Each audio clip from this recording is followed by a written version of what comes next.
It wasn't called the S2000, it wasn't rear-wheel drive, and it wasn't a roadster. But if you look close, it kind of was.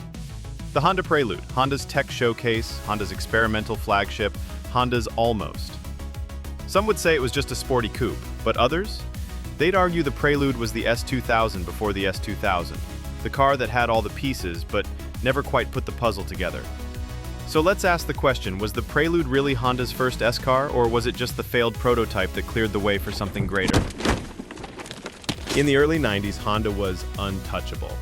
The CRX was clever, the Civic Si was youthful, and the NSX was rewriting supercar rules. But sitting in the middle of it all was the Prelude.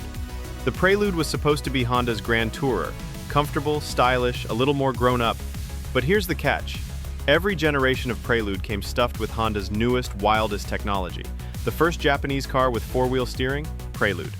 Some of the most advanced double wishbone suspension setups of the era? Prelude. VTEC engines tuned for sharp power bands? Prelude. This wasn't just a coupe for college kids. It was Honda experimenting, pushing boundaries, and showing off. And in that sense, it wasn't far off from what the S2000 would become. Think about what made the S2000 iconic. A high-revving VTEC engine, precision handling, a chassis engineered for balance, a car built less for practicality and more for passion. Now rewind. The Prelude had all of those ideas first. It had engines like the H22A that loved to scream to redline. It had a chassis tuned to dance in the corners. It had technology stuffed into every inch, even when it wasn't profitable to do so. You could almost say the Prelude was Honda's testbed, the place where they figured out what worked and what didn't. But there's a problem. For all its innovation, the Prelude was compromised. It was still front-wheel drive, which meant no matter how sharp the suspension, it couldn't deliver the same purest driving feel as rear-wheel drive.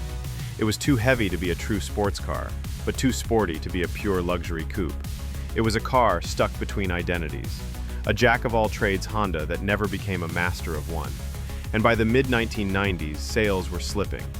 The market wanted SUVs, and Honda itself was focusing more on the Civic and Accord, the breadwinners. So the Prelude, Honda's experimental child, faded. And in its place, something new was born. When the S2000 launched in 1999, it felt like Honda had finally focused all of that Prelude energy into one pure idea. Forget practicality, 2 seats only. Forget compromise, rear-wheel drive at last. Forget middle ground, one of the most extreme 4-cylinder engines ever built. It was as if Honda took everything they had been experimenting with in the Prelude and said, okay, now let's stop playing around. Let's do it properly.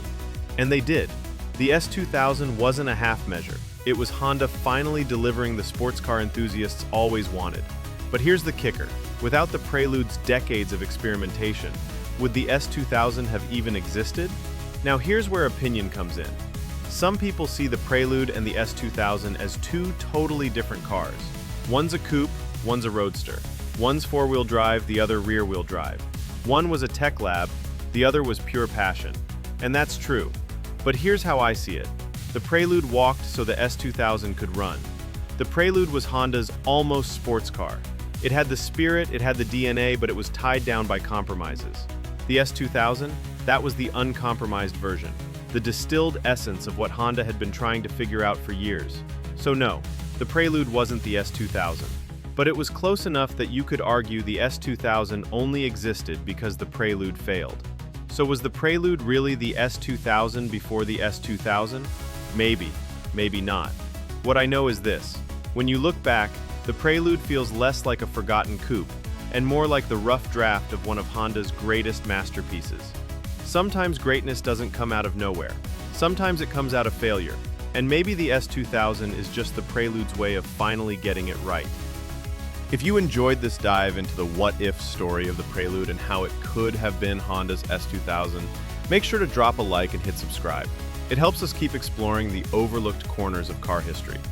What other forgotten ideas, hidden prototypes, or unsung heroes of JDM do you want to see us cover? Let us know down in the comments. We're always hunting for the stories that deserve a spotlight. Until next time, stay fast, stay curious, and never stop driving. NGP いいよね。